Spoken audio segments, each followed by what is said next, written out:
Zeph! Zeph, okay ka lang? Ba't ganyan yung itsura mo? Ba't nandito ka? Sinabihan kasi ako ni Ashley na sumundo dito sa... Uy. Sorry, tara na. Meron kasi akong adik na kasama kanina. Nakaka-irritate. Kanina pa ako binibisa. Ayan ba yun? Hindi. Tara na. Tara na. Ayan yun? Tama na, tara na. Hoy! Hayaan mo na, tara na. Sino ba yun? Sino yun?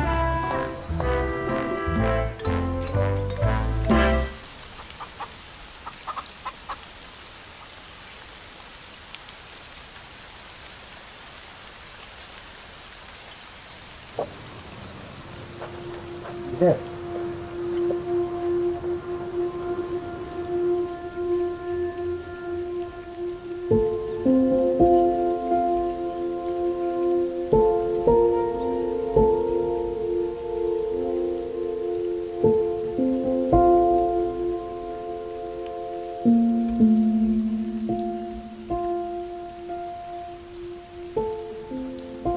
Ay, manong po.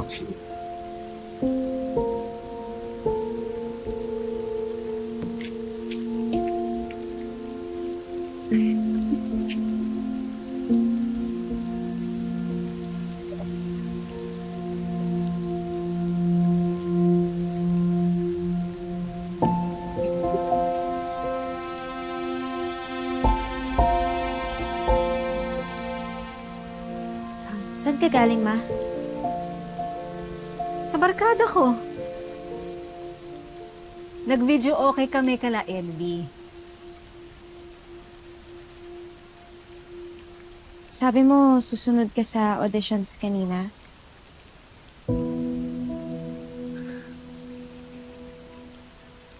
Sasamahan kita? Para ano? Hindi ka naman papasa.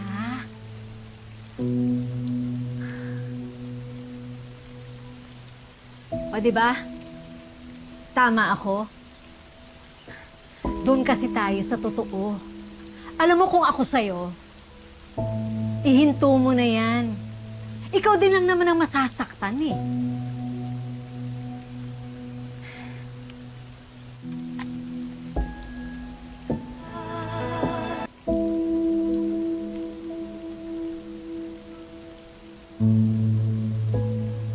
Zep, hindi ako konsentidorang ina.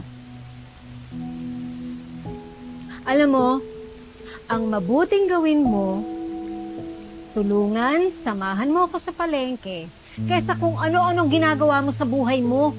Total, magsasara ng eskwelahan mo, di ba?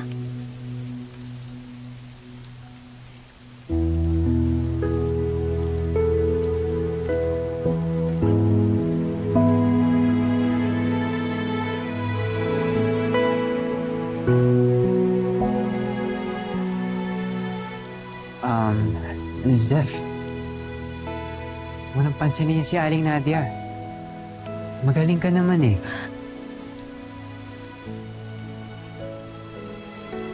Tiwala ka lang, darating din ang araw mo. Oh.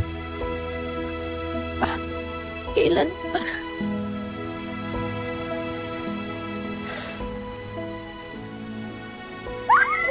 Artista na tayong kaibigan! Zep! Hooray! Sabi ko sa'yo, makakapasok ka sa auditions eh. Sus, si Zep pa. Eto lang naman si Marco yung OA. Oo nga naman, tara mag-video Anong nangyari? Balitaan mo naman kami. Matulog tayo sa kanya. Oh my God! Anong kinanta mo? Sample nga! My God, talaga kung magagawa mo to eh. Ayan o, meron ka kami vlog. Oo, ang laki-laki na. Yung cake! Alam mo, gusto ko na itong kainin pa kaya mag-celebrate na tayo, sir. Tara, Oh kainin my God, natin I'm to. so excited. Grabe.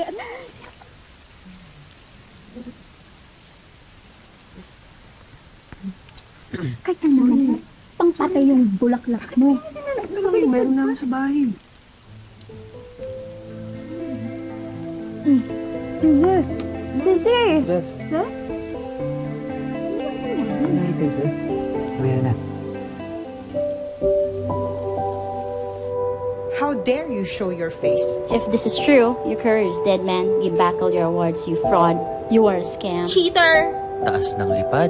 Give back all your awards, you fraud. Fake naman pala. Di naman pala magaling. Ba't nyo ba nilabas tong mga to? Para bigyan ka ng inspirasyon. Tanggalin nyo na. Ito talaga, ha? Dula ito ng pinaghirapan mo. Tignan mo, sinira mo tuloy. Alam mo, naalala ko nung nag-audition ka, kabadong-kabado ka. Pero the moment na tumapak ka sa stage, anak, ang galing mo. Ang galing mo talaga. Alam mo, naalala ko, bata ka pa. Ewan ko ba, lakas ng feeling ko na parang makakamtan mo lahat ito. Uy, suot mo to, oh. Suot mo yan.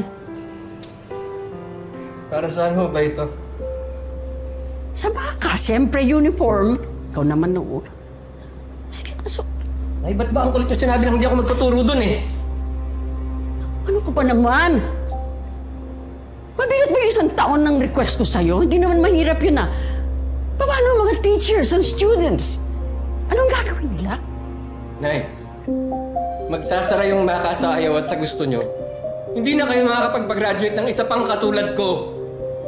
Dahil ako lang yung matinong lumabas sa eskwelahan yun at hindi yung dahil sa eskwelahan.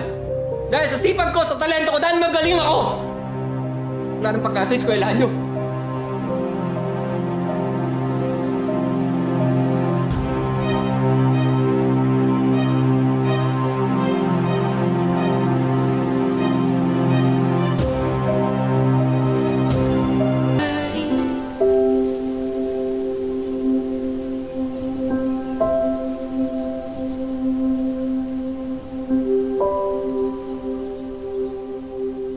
Bakit ba lagi na lang ako?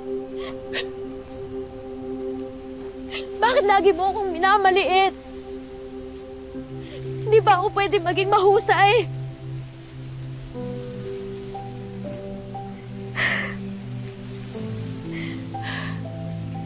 Kaya kong patunayan sa'yo ngayon.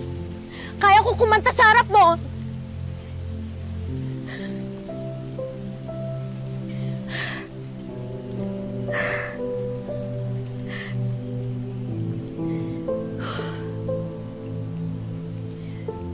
Sa isang pangarap, ako'y naniniwala.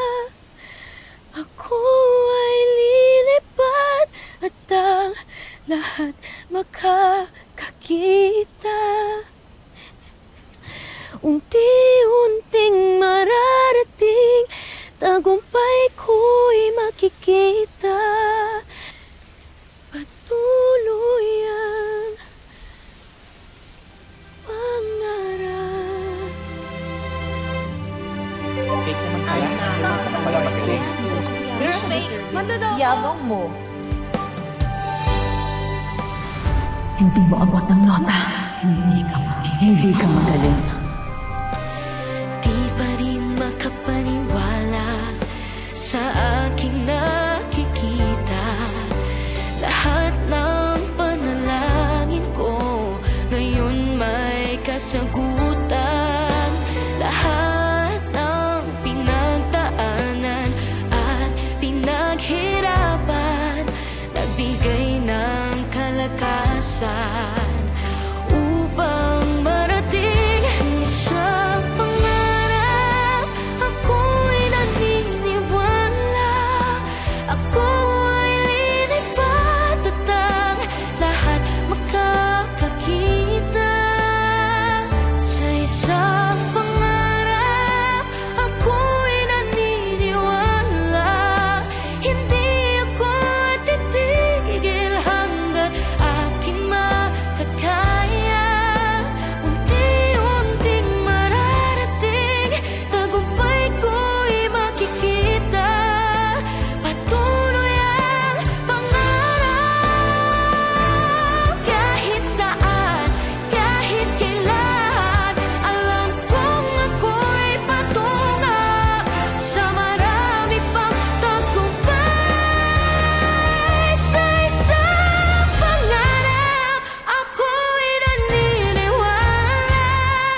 Okay,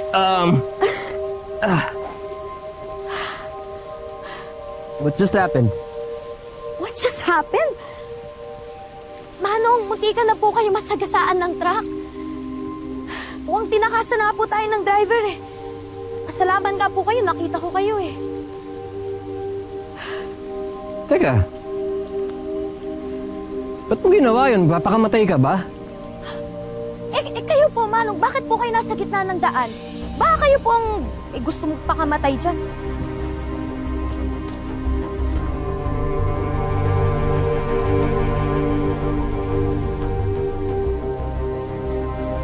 Pasensya na po. Kung ano man po yung dinadala nyo mabigat, kanta nyo na lang po. Nang sa ganun, walang buhay at walang sasagasan na truck. Yun ba ginagawa mo kaya ako kumakanta? Oo, nadinig kita. Ilang taon ka na ba? 15? 16? Kung makangangaw ka, parang pasan mo buong daigdig ah. Hintayin mo umabot ka sa edad ko. Baka hindi mo kayanin. Ganun po ba yun, Manong? Dahil bata po ako, hindi na po ako pwede magkaroon ng problema. Hindi na pwedeng mabigo. Hindi na pwede magkamali. Wala naman po akong sinabi na hindi ko kakayanin. Kaya nga po ako nandito, lumalaban. Grabe naman po kayo, chinudge niya naman po ako agad. Bakit?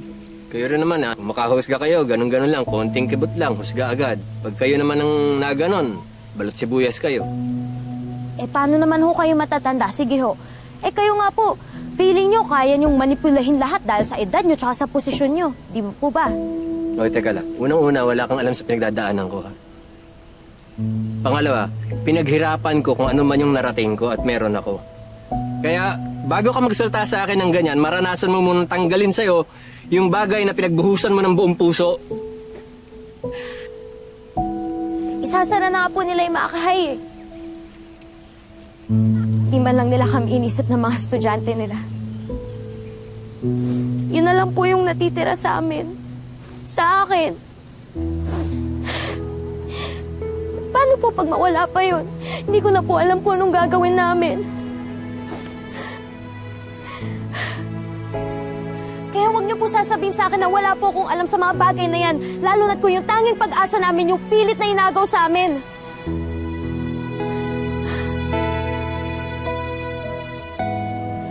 At saka nga po pala ha, you're welcome po.